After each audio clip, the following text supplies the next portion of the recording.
Прямой эфир, телеканал Якутия-24. Это программа «Итоги дня». В студии Влад Давыдов. Добрый вечер. Смотрите далее. Велика потеря. Сегодня ровно год со дня ухода из жизни видного деятеля Тараса Десяткина. Каковы масштабы его вклада в развитие республики? ОРВИ гриппу «Стоп». Роспотребнадзор и медики в Мирнинском районе ведут ежедневный мониторинг. Ситуация нормальная. Какие советуют меры профилактики? Будущее за технологиями. В районах Якутии откроют IT-парки. Сколько, когда и где? Под покровительством Святого Валентина в День всех влюбленных в Якутске 14 пар официально зарегистрировали свои отношения. Новости с полей детей Азии. Какие виды спорта сегодня попали в объектив наших корреспондентов в Сахалине?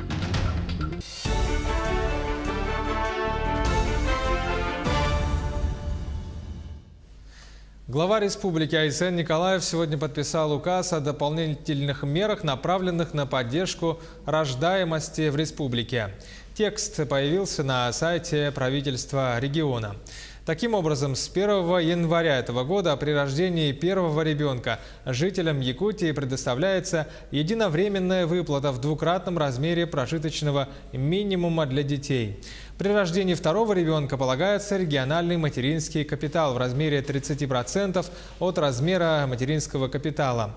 А при рождении третьего или последующих детей до достижения им возраста 3 лет семьям, среднедушевой доход которых не превышает величину среднедушевого денежного дохода, ежемесячную денежную выплату в размере прожиточного минимума для детей. Правительству региона в лице Владимира Солодова до 1 марта поручено определить источник финансирования и порядок предоставления этих средств. Правительство Якутии и Сбербанк тем временем будут сотрудничать при финансировании строительства жилья и постараются снизить ипотечные ставки в республике. Документ в рамках Российского инвестфорума в Сочи подписали глава Якутии Айсен Николаев и председатель правления Сбербанка Герман Греф. Соглашение определяет сотрудничество в финансово-кредитной сфере в целях экономического развития республики, реализации национальных проектов и модернизации инфраструктуры. Также на полях инвестфорума в Сочи подписано соглашение о социально-экономическом, научно-техническом и культурном сотрудничестве между правительствами Республики Саха-Якутия и Иркутской области. Договор прописывает совместные действия с 2019 по 2023 годы. Соглашение подписали глава Якутии Айсен Николаев и губернатор Иркутской области Сергей Левченко. К другим темам в Госдуме предложили дать жителям Крайнего Севера досрочное пенсионное обеспечение. По словам председателя комитета Николая Харитонова, одной из проблем для северян является отсутствие по объективным причинам возможности осуществления трудовой деятельности полный рабочий день, что влияет на расчет северного стажа, необходимого для досрочного выхода на пенсию. По итогам обсуждения комитет направил письмо заместителю председателя правительства страны Татьяне Голиковой с просьбой рассмотреть эти предложенные изменения. Ну а с января текущего года в Ленске, как и по всей республике, вступил в силу закон о детях войны. Документ устанавливает льготный статус и меры соцподдержки для постоянно проживающих в Ленском районе граждан, не достигших на 3 сентября 1945 года совершеннолетия. Для этой категории граждан законом предусмотрены определенные меры социальной поддержки. Всего в Ленском районе ими пользуются 34 человека. Первое – это ежемесячная денежная выплата в размере 1000 рублей. Ежегодная диспансеризация в медицинских организациях, участвующих в программах государственных гарантий оказания бесплатной медицинской помощи. Это 50% скидка на санаторно-курортное лечение 1 раз в 3 года на территории Республики Саха-Якутия и внеочередное поступление в учреждения социального обслуживания, которые предоставляют социальные услуги в стационарной, полустационарной форме, а также в форме социального обслуживания на дому. В районах Якутии откроют IT-парки. Представители муниципалитетов в эти дни находятся в столице. Для них проводят форсайт-сессию, где обсуждают то, как грамотно запустить IT-центры на местах и обеспечить их эффективную работу. Подробнее Дмитрий Тымыров.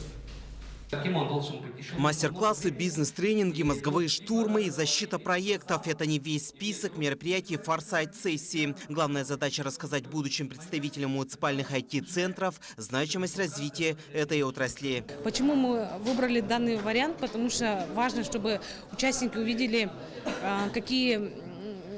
какое будущее нас ждет, и, соответственно, выработали, во-первых, для понимания того, что произойдет в ближайшем будущем, и, соответственно, могли наложить свои особенности, специфику своих районов для того, чтобы сделать свои IT-центры именно предназначенные для их районов.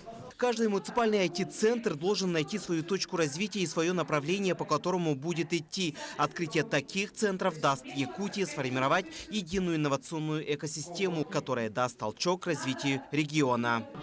Согласно указу главы Республики Саха-Якутия, до 2024 года запланировано открытие 17 муниципальных IT-центров. Из них на данный момент открыто уже 2 и активно работают. Это в поселке Нижний Бестях и в селе Сунтар. В районах большую ставку будут делать на старшеклассников, образовательную составляющую. И вместе с тем стоит задача также привлечения взрослого поколения. Специально для них сейчас разрабатываются курсы переподготовки. Также отметили, что в будущем все IT-центры и IT-парки будут взаимодействовать между собой. Конечно, IT-центры должны взаимодействовать между собой и в первую очередь с IT-парком. Мы как минимум оказываем им поддержку и методологическую, и будем помогать проводить мероприятия, и уже, в общем-то, это происходит. Участники форсайт-сессии отмечают, что многие районы уже готовы к открытию своих IT-центров. В ближайшие годы, это уже со следующего учебного года, с сентября месяца, хотим открыть IT-центр не только в Центре дополнительного образования и запустить во всех школах города Мирного. У нас на данный момент разрабатывается проект по IT-отрасли на базе 26-й школы. И начиная со 2 класса по 11 класс всех детей обучить IT-профессиям.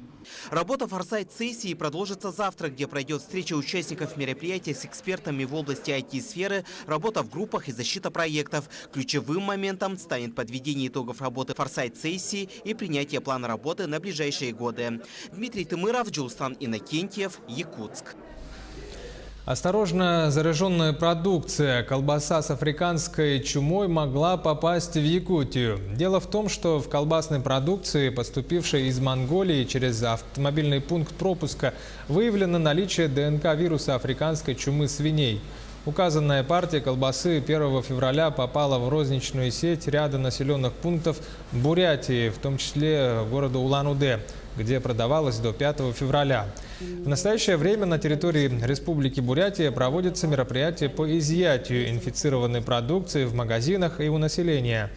Несмотря на изъятие продукции из продажи, не исключено ее наличие в торговой сети Дальневосточного федерального округа, что создает угрозу дальнейшего распространения вируса. При обнаружении этой продукции власти Якутска просят сообщить об этом в Роспотребнадзор республики. ГИБДД города Якутска проверила маршрутные автобусы столицы. Инспекторы фиксировали нарушение правил дорожного движения со стороны водителей автобусов. Подробности рейда в репортаже Анастасии Даниловой. Время 9 утра. Мы отправились с остановки Теки Адулока до Воинской вслед за 14-м маршрутным автобусом. За ним последовали сотрудники ГИБДД без специальных опознавательных знаков. Первое нарушение не заставляет себя ждать. Водитель разговаривал по телефону во время дорожного движения. А через непродолжительное время заехал на кольцо по улице Автострада 50 лет Советской Армии без поворотника. И это несмотря на то, что прямо перед автобусом проезжала другая патрульная машина ДПС.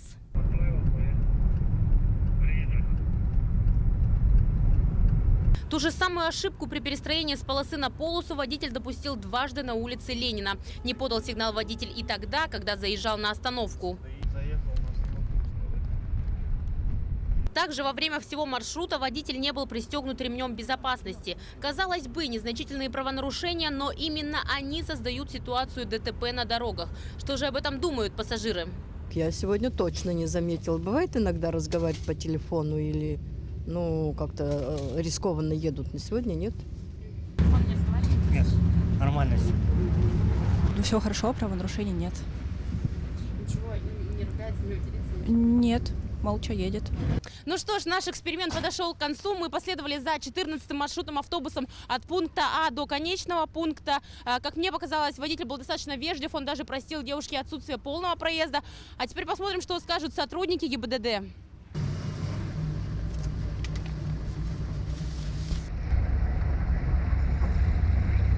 Когда водитель разговаривает по телефону, то есть нарушает правила дорожного движения, ответственность за которого предусмотрена статья 12.36, примечание 1, водители также совершают, естественно, ошибки, из-за этого случаются ДТП, дорожно-транспортные происшествия. Я не знаю, нам сами же дали этот телефон, я поэтому не могу ничего не сказать.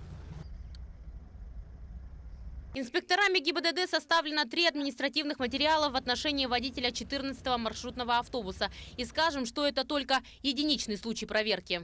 По базе данных мы проверяем то, что у него есть ли в наличии штрафы и неоплаченные. Мы сейчас уже проверили, данный гражданин штрафов неоплаченных не имеет. Все штрафы оплатил. Но он получит у нас 3 штрафа. Разговор по телефону это 1500, ремень 1000 рублей.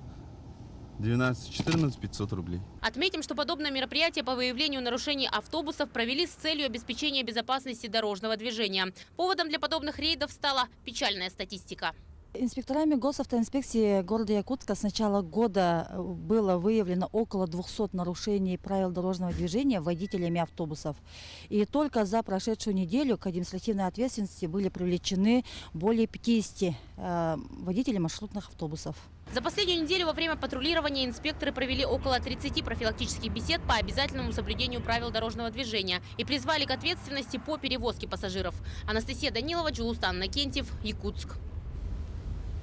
В Мирнинском районе ситуация по ОРВИ и гриппу под контролем. Роспотребнадзор и медики ведут мониторинг, особо следят за детскими учреждениями. Какие меры профилактики необходимо соблюдать гражданам? Из Айхала Мирнинского района передают наши коллеги. По последним данным, в Айхале зарегистрировано 142 случая заболевания острой респираторной вирусной инфекцией. Среди заболевших 38 детей. Айхальская городская больница закрыта на карантин. Введен масочный режим, ограничено посещение больных в стационаре. Мы проводим ежедневный мониторинг по детским учреждениям, это детские сады и школы. Ситуация у нас пока более-менее нормальная. Детские сады не превышают 16%. Ежедневный мониторинг позволяет выявить заболевших и принять соответствующие меры. Так, например, образовательный процесс в классах школ прекращается, если по причине болезни отсутствует 20% от числа обучающихся. По последним данным, на карантин закрыт 1 класс в одной из местных школ. Необходимо ограничительные мероприятия проводить для того, чтобы убрать источник инфекции из коллектива и разъединить людей. Когда в течение 7 дней эти ограничительные мероприятия начинают действовать, они действительно эффективны. В детских дошкольных учреждениях ежедневно проводят профилактические мероприятия. Каждое утро ребят осматривает медицинская сестра. Проверяет горло и температуру тела, проводит учет отсутствующих по болезни, изолирует заболевших детей. 10 дней в месяц ребятам дают кислородные коктейли. Таким образом укрепляют иммунную систему. Также мы делаем витаминизацию 3-го блюда. Компоты, кисели, все это добавочно добавляем витамин С. В каждой группе у нас дезар висит, который обеззараживает воздух. В этом году в Айхале привито около 45% населения. Это 6500 человек. Однако врачи отмечают, те, кто получил в свое время прививку, тоже подвержены заболеванию. В случае заражения болезнь протекает в легкой форме и не имеет осложнений. Тем, кто не привит, врачи рекомендуют при первых же симптомах заболевания обратиться за медицинской помощью и как можно раньше начать лечение. А какими правилами руководствоваться, чтобы не заболеть? Мыть руки с мылом обязательно. Такие поверхности обязательно. Сейчас в последнее время известно, что телефон, чихающий человек может на телефоне оставить это тоже источник инфекции.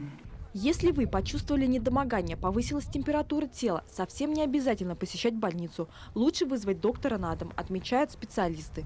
Альбина Шарафеддинова, Денис Хазов, телеканал «Алмазный край». Якутия-24 в прямом эфире. Это программа «Итоги дня». Влад Давыдов. Продолжаем выпуск. Сегодня ровно год со дня ухода из жизни видного государственного и общественного деятеля Тараса Десяткина. Он долгое время руководил концерном «Якутзолото», и за те годы были достигнуты высокие показатели объемов добычи золота, введены в действие крупные мощности, такие как депутатский оловорудный комбинат и Сарылахский горнообогатительный комплекс. Его вклад в развитие промышленности Якутии безусловный, рассказывает Дмитрий Тымыров. Год назад ушел из жизни выдающаяся личность, человек, который при жизни стал легендой, Тарас Десяткин. Он не дожил до своего 90-летия. 26 апреля 2018 года ему исполнилось бы 90 лет. Благодаря его патриотизму, умению работать в коллективе и умению видеть будущее, развивалось и окрепло якутское промышленное и ювелирное производство. Я работал на руднике «Лебединый» с 80-го года после окончания Якутского университета. Начинал работать на шахте горным мастером. И где-то в 1987 году он приехал на рудник «Лебединый». Я уже главным инженером работал рудника и предложил мне остаться начальником рудника. У него было очень, будем говорить, сильное чувство юмора. Постоянно он с юмором, шутками, с прибаутками. Тарас Десяткин действительно поддерживал местных кадров. Благодаря его поддержке и вере многие якутяне заняли руководящие посты в промышленной отрасли. Каждый из них проходил все ступеньки карьерного роста. Я хочу сказать, что он был очень талантливый руководитель. Он сумел собрать и сплотить вокруг себя такой коллектив, который состоял из состоявшихся руководителей, сильных специалистов и рабочих, любящих свое дело. Сегодня имя Тараса Десяткина присвоено алмазу, добытому в 2013 году из трубки «Удачной». Также в прошлом году его имя присвоили Якутскому промышленному техникуму. А в будущем в Якутске появится и памятник. Мы в ожидании сегодня, во-первых, конкретного правительственного документа об увековечении Тараса Гавриловича. Это первое. И второе, что созданная комиссия в правительстве, которую возглавляет Балабкина Ольга Валерьевна, должны это дело рассмотреть. Друзья, коллеги, родные надеются, что имя выдающегося человека республики будет увековечено, а имя Тараса Десяткина будут помнить не только его родные и близкие, но и все жители Якутии. Дмитрий Тымыров, Джулустан Иннокентьев, Якутск. Сегодня, 14 февраля, отмечается День Святого Валентина. В знаковую дату в Якутске 14 пар зарегистрировали свои отношения. Считается, что браки, созданные в День влюбленных под покровительством Святого Валентина, будут крепкими и долгими. Сюжет Ольги Башук. Брак Асадуева Данила Трофимовича и Дординой Ксении Михайловны зарегистрирован.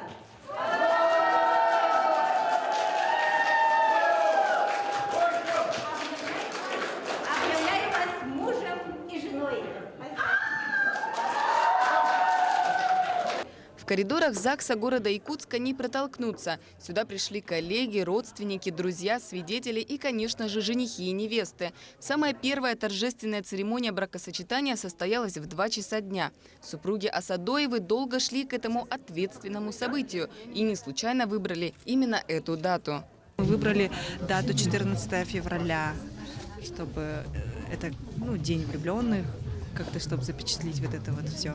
Очень ответственно, волнительно, и мы все ждали этого дня, именно вот этот вот день 14 февраля, готовились очень упорно, все, что сторона жениха, что сторона невесты, и вот наконец-то настал этот день. Молодожены Осиповы, будучи молодыми специалистами, которые только поступили на работу, познакомились и сразу влюбились. Спустя полгода Даяна и Дмитрий решили пожениться. И сейчас они не могут поверить своему счастью, но уже знают, как построить свою семейную жизнь. Будем вместе в радости и в горе. Изначально, конечно, дом, дерево, и детишки. Так вот. Церемония бракосочетания проходит по пятницам и субботам, но в этот день во дворце бракосочетания решили сделать исключение. Мы, конечно, им желаем любви, счастья, благополучия, чтобы то чувство, которое сегодня привело к нам, навсегда осталось с ними. 14 супружеских пар зарегистрировали свой брак в День всех влюбленных в столице республики. Теперь для молодоженов этот праздник символизирует не только день признаний в любви, подарков и цветов, но и рождение новой семьи. Ольга Башук, Григорий Охлопков, Якутск. Но в преддверии Дня влюбленных на кимберлитовой трубке «Удачная» в Якутии был найден драгоценный камень в форме сердца. Масса 65,7 карат. Алмаз обладает высокими и качественными характеристиками. По оценкам специалистов, его возраст насчитывает свыше 300 миллионов лет. В природе крайне редко встречаются алмазы с узнаваемой формой, напоминающие какой-либо предмет или символ.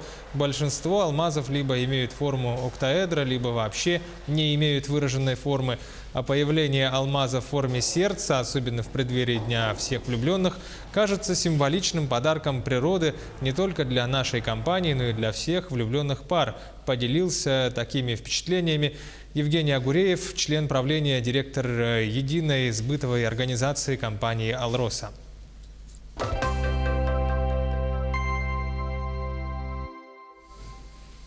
На зимних играх «Дети Азии» состоялись биатлонные гонки. Все подробности у нашего корреспондента Нургуяны Егоровой.